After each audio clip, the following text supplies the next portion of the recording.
Assalamualaikum warahmatullahi wabarakatuh. Bismillahirrahmanirrahim. Alhamdulillahi rabbil alamin.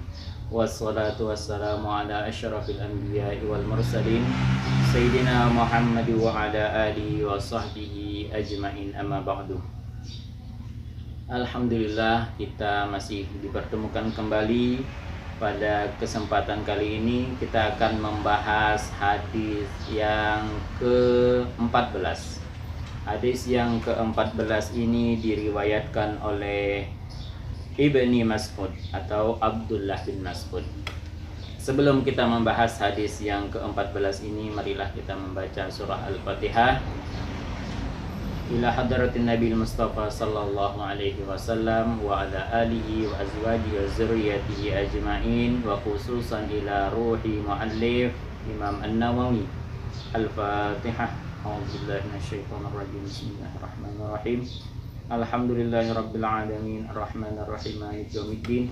Iyyaka na'budu wa iyyaka nasta'in. Ihdinas siratal mustaqim, siratal ladzina an'amta 'alaihim ghairil maghdubi 'alaihim waladdallin. Amin. Hadis yang ke-14. Al-haditsu rabi' asyar. Hadis yang ke-14. An Ibni Mas'ud radhiyallahu anhu.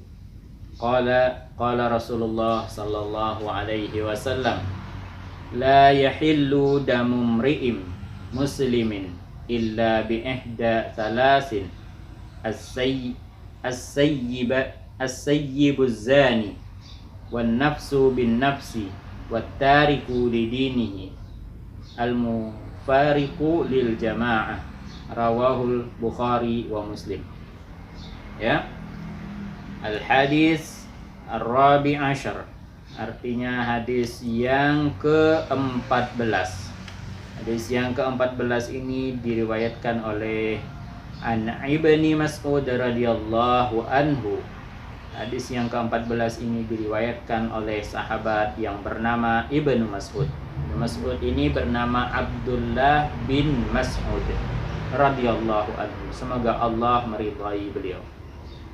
Ibnu Mas'ud merupakan sahabat senior, ya, sahabat senior yang memiliki suara yang bagus, yang indah, ya, suara yang indah, dan beliau merupakan seorang qari, kemudian pembaca Al-Quran, kemudian juga beliau seorang yang menghimpunkan Al-Quran di dalam mushaf. Jadi ada mushaf Abdullah bin Mas'ud atau mushaf Ibnu Mas'ud.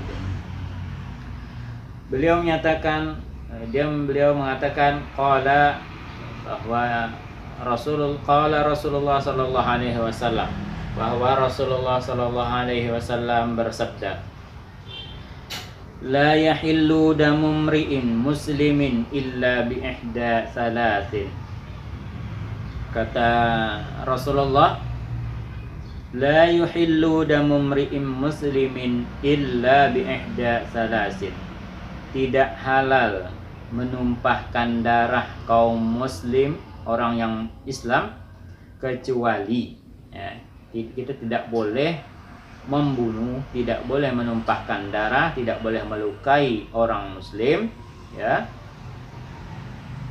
kecuali dengan ihda salasin, kecuali dengan salah satu sebab dari 3 sebab, ya. As-sayyibu zani, yang pertama adalah as-sayyibu zani adalah pelaku zina, ya. Pelaku zina yang disebutkan di sini adalah zina ghaira muhsan, ya. Jadi pelaku ada orang, ya. Tadi disebutkan di sini tidak halal darah seorang muslim kecuali dengan salah satu sebab di antara 3 sebab ini. Yang pertama, as-sayyibuz zani, yakni pelaku zina. Pelaku zina yang dimasukkan di sini adalah pezina ghaira muhsan. Ya. Zina itu terbagi, pelaku zina itu terbagi 2. Ada yang pertama namanya muhsan, yang kemudian ghaira muhsan. Pelaku zina muhsan adalah orang yang bujangan ya atau gadis yang melakukan perzinahan. Ini namanya disebut dengan zina muhsan. Kemudian ada namanya zina ghaira muhsan. Zina ghaira muhsan ini adalah pelaku perzinahan yang sudah menikah atau seorang janda ataupun duda. Maka dia disebut dengan pezina ghaira muhsan. Yang disebut di sini adalah pezina ghaira muhsan. As-sayyibuz zani, yakni pelaku perzinahan, yakni dihukum rajam ya, hukum rajam. Ini tentang hadis ini berbicara tentang hukum pidana di dalam Islam ya. Ada 3 ya hukum pidana dalam Islam itu yang disebutkan hadis ini ya. Yang pertama itu adalah pelaku zina ya, pelaku zina yang ghaira muhsan, artinya orang yang sudah pernah menikah ya, atau yang artinya dia sudah menikah dengan sah dengan cara Islam, dengan apa, baik dia laki-laki maupun perempuan, maka dia dirajam sampai meninggal ya. Wan nafsu bin nafsi, yakni orang yang sudah membunuh orang lain ya. Jadi pembunuh itu juga dikenakan hukum, namanya hukum qisas ya, hukum qisas. Orang yang membunuh maka balasannya dibunuh ya, kecuali ada dimaafkan oleh keluarga yang terbunuh dengan persyaratan membayar diat ya, membayar diat tebusan tertentu ya. Nafsu bin nafsi, yakni orang yang membunuh ini maka dia akan dihukum bunuh juga. Yang tadi hukum rajam, sekarang hukum qisas namanya.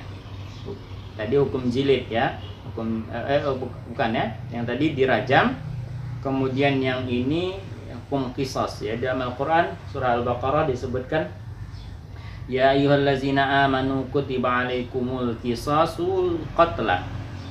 Ya, ada orang merdeka dengan orang merdeka, kemudian ada wal abdu bil abdi ya, budak dengan budak, kemudian wal unsa bil unsa, yakni perempuan dengan perempuan. Jadi qisas itu hukum yang setimpal ya.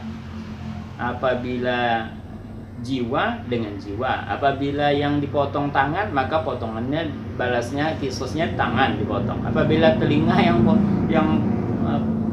dipotongnya maka telinga juga balasannya. Apabila hidung, apabila mata yang dibutakan oleh orang lain maka balasannya dengan dibutakan kembali, kecuali ada dimaafkan dengan membayar denda, namanya diat ya. Wattariku lidinihi wal mufariqu lil jamaah. Yang ketiga adalah yang tadi yang sebenarnya tidak halal menumpahkan darah orang muslim kecuali dengan 3 penyebab ini. Salah satu dari 3 penyebab ini.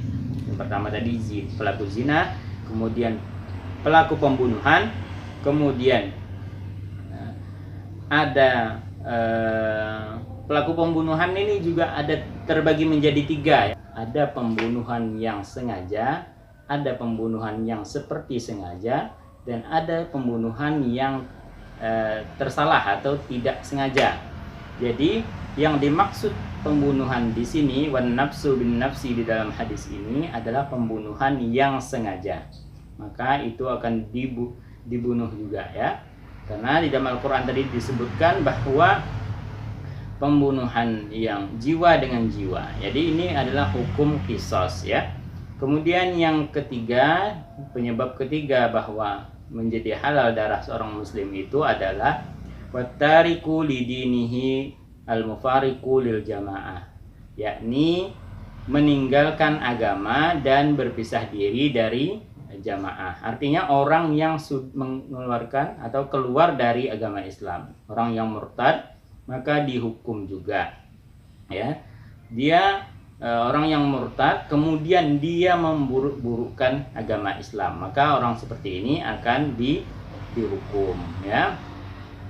Jadi ketiga hal ini yang menjadi sebab bahwa halalnya darah seorang muslim, ada pelaku zina, ada pelaku pembunuhan, kemudian ada pelaku murtad.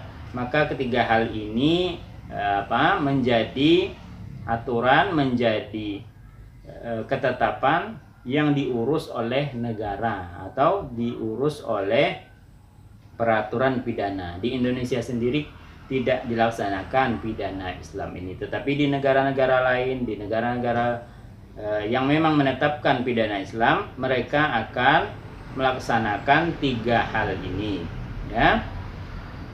Hadis yang ke-14 ini diriwayatkan oleh Imam Al-Bukhari di dalam sahihnya, ya, rawahul Bukhari wa Muslim. Hadis ini diriwayatkan oleh Imam Al-Bukhari dan Imam Muslim, ya.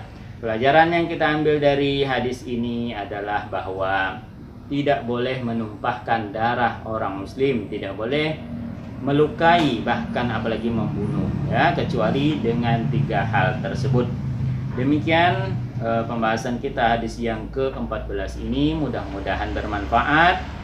Wabillahi taufiq wal hidayah. Wassalamualaikum warahmatullahi wabarakatuh.